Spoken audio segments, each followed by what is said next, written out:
1, 2, 3, 80, 81, 82. Whoa. 1, 2, 3, 4, 5, 6, 7, 8, 9, 10, 11, 12, 13, 14, 15, 16 if you count the dial. Oh. The Kenwood may win this one. Hey friends, welcome to Andy's Audio Crap, where we talk about audio in all of its glory, mostly vintage stuff. Today we have some near vintage stuff, and we're trying to find something that compares to the Marantz sound, the classic 1970s Marantz sound. Now what we have here is a 2230, and what we have here is, I think, a 127, let me see, yeah, KR-V127R.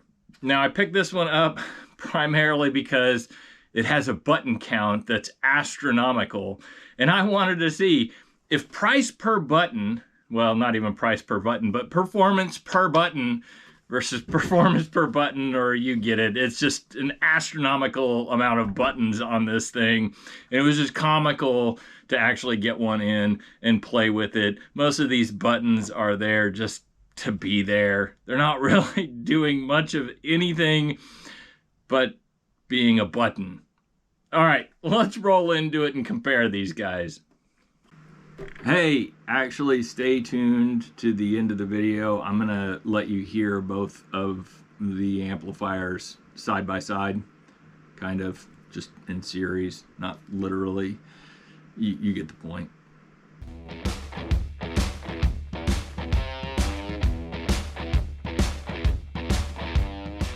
I am Marantz.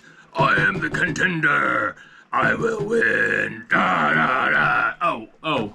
Hey, if you've already watched the Marantz portion of this series of videos, just skip ahead to like 7 minutes or so. Hopefully you're already familiar with Marantz. They have a long legacy of creating some of the most sought after, most desirable receivers and amplifiers. This in particular is a 2230. The 2230, they sold, I don't know how many hundreds of thousands of these, but they used to be a dime a dozen. You could go out on any alley and find 2 or 3 of them. I'm being a little sarcastic, but 10 years ago, these were next to worthless. Now, these are just going through the roof. So why? Well, they sound absolutely killer good. In my pursuit to find something that can substitute in for this, I'm going to be looking at several different categories. This is my receiver stereo amp score sheet, and every amp that I compare to the Marantz is going to get a score sheet. The Marantz got a score sheet, and what we're going to look at on the score sheet is listening crap, input output rating crap, and value add crap. Now, let's go through the Marantz in particular. I gotta find it. There's a lot of them. I compared a lot of amps here, receivers. Top to bottom, this amplifier, as this one sits right now, would probably sell for $800 to $1,200 on eBay, depending on the day, depending on the buyer. It's Christmas time. God knows it's just going to go crazy. So that classic 70s sound is what you're going to get with one of these. You look at the controls, you only have a very limited amount of controls on this thing. You have a receiver, you have tone controls, which is low, medium, high, bass, mid, treble. You have phono in, aux in, and a couple of cassettes, I think. No, one cassette, and that's it. You got a pre-out main in, things like that. It's really super basic, but it sounds absolutely phenomenal. And the looks, you can't deny it. The looks are great. Now, on the listening crap, because this is our benchmark, and we want to be able to distinguish between this and other receivers that I'm going to review, it gets 5s all the way down. Total score 25. We're going to score inputs, 10 each, and we're only looking at aux CD and phono. If it can do 4 ohms, it gets 20 points. Non-surround sound speaker outputs. So we're going to be doing some stereos that have surround sound. I just don't even care about the other outputs, only the main outs. Left-right channel leakage. This one's a little bit of an odd duck, but it's pretty easy to test. You unplug one channel from the input, unplug the speaker from the opposite, and or no, you plug in, oh no, wait, I got that wrong. You unplug one of the inputs, unplug the same speaker, no, the other one. Anyways, it's some mix of that, and if you can hear audio coming through, there's leakage. And what we're gonna do is we're gonna put the Marantz at a -10, which is the middle. Separation and stage, kind of a byproduct of a lot of things. Dynamic range, leakage, just general ability of the stereo to replicate stereo sound. We're gonna again put Marantz right in the middle. It's gonna be a 10. So Marantz got a total input output or input total output thing. This Krapp score right here, it's got a 60. And then the value add Krapp is stuff like serviceability, which this one we're gonna put it at the max. We're gonna say this is the max of serviceability. Everything from there on out is just going downhill, right? If you can match the serviceability of this, actually, just gonna use my own experience here, this thing is ridiculously serviceable. Build quality, we're gonna put this right in the middle. We're gonna say, hey, this is middle tier, and you're gonna see on some of these amps that they just went to the hilt to outdo themselves on things that you'll never ever see unless you're working on them. And then value, price. Now, the Marantz is gonna be lower on this scale, right? It's very expensive for what it is, for how many watts you're getting, and well, you'll see as you watch these videos, you'll see the faceplate option and just general attractiveness. Marantz, I put it at a 40 on both. There are better ones out there, and I'm looking at one of them right now. Hopefully you subscribe, because this is going to be a series. I don't know how long it's going to go on. I just keep finding stuff and buying it to review against the Marantz, and I found a couple so far that absolutely, it's debatable. I'm gonna really upset some Marantz fanboys. All right, let's look at what we're comparing to in this video. Here's the score sheet. Let's go over it. I paid $90 for this thing. I think I got it on Goodwill.com, which is where I kind of hang out, and I got a lot of these receivers. And this one, like, again, 90 bucks. Price per button, I think that's just around $1 per button. The Marantz, on the other hand, is somewhere around like $70 a button. So this is hands down cheaper per button, which doesn't matter worth crap until you plug it in and listen to it. I will say, when I got this in, I have never had one of these before. I don't do a lot of 90s, early 2000s gear. When I got this in, I thought it was another amp. They'd packed it in a larger box, they'd padded it very well, and it was heavy. This thing weighs, I don't know, probably comes in at somewhere around 40 pounds. It's heavier than the Marantz, like big time heavier. It's made out of metal, the front is metal. The buttons are fantastic plastic, of course, because there's 82 of them, and if you made them out of metal, you probably wouldn't be able to make an affordable product. All right, so from a sound perspective, it is just, it's knockout. For $90, I could not believe it. Like, I plugged this thing in and I turned it on. I started listening to Rocket Man, and I was like, man, that sounds like the Marantz. So I A-B'd them. Like, I stopped. Usually what I do is I play the entire set.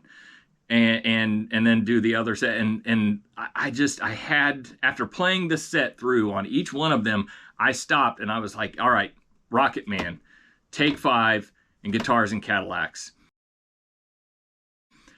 They both sounded exactly the same to my ears in my environment, with my treatment, with my speakers. I just could not tell them apart. But then I played Mama Said. Mama Said is by Pacifier, and I'm playing the mixed version of it. It is a really hard song for amplifiers receivers, what have you. If you have a weak receiver, you're not going to be able to pick out the details in that song. There's details hidden in it everywhere. If you watch the video while you're listening to it, you're going to see a lot of things that you won't hear if you're not listening on a good amplifier. So this thing knocked that song out of the park. Gave it an 8, where the Marantz got a 5 on that song. Enter Sandman, it is well to be said that this amplifier came out around the same time as Enter Sandman. That Metallica Black album came out. And I think, honest to God, they may have tuned this amp into that song. So if you listen to a lot of Metallica, this is your dude. This thing sounds phenomenal on Metallica. I ended up listening to this. A lot of these amps, I listened to them and I would just turn it off after I was done doing the review, filling out the sheet, listen to 2 sets. By then I'm 3-4 hours into listening. This one I left on for the rest of the day. I started playing it around noon. I could have easily been done by 3. I ended up listening to this thing till about 6 p.m. It just sounded really good on that 90s rock and the 90s alternative. Sounded really, really good on it as well. All right, there is it did the same as the Marantz as far as the inputs and the outputs and the other stuff that I have on here. But the 4 ohm on here, there is a switch that you can switch back and forth to pull it down to 4 ohm. It's awesome sauce. It won't kill itself. As far as left-right channel leakage, it was as bad as the Marantz. And until you've listened to a lot of amps and tested them for leakage, it's really hard to gauge what I'm talking about. But the leakage on the Marantz compared to a lot of the receivers that I've tested, it's mid-tier. It's definitely not, it's not high end. The separation and stage on this, again, pretty similar to the Marantz. So as far as the rest of the value add crap that I've got on this sheet, it's pretty much run-of-the-mill average, build quality. This wasn't boutique. They did use metal. It was fairly good construction. I'm not dinging them on it. I'm just going to give it an average. Serviceability, there's a lot of ICs in this thing. And the amps, that while they are serviceable, I don't know if I would get in there and play with it. So, if this thing died on me, for $90, I'd probably just go buy a new one. I wouldn't screw with it. As far as the look, I think it's cool because it has so many buttons. A kindergartner or a toddler would probably love playing with this thing. It probably feels like Starship Enterprise. But as far as usability, it's got way too much crap going on the front here. But as far as needing a remote, you don't need one on this thing because everything's got a damn button. Anyway, so visually attractive. I like it. I think it's cool. When it's on everything across here, I wish I had a plug. I could plug it in for you, but it's got all kinds of 90s stuff going on. Look up a picture of one that's on, and maybe I'll try and find one and put it in the video. Look up a picture of one that's on, and it's pretty cool looking. Let's look at the graphs. For the music I tested this on, it is a bit better than the Marantz. Where Rocket Man, Take 5, Guitars and Cadillacs were the same, it just did so well at Mama Said, and that I had to score it up.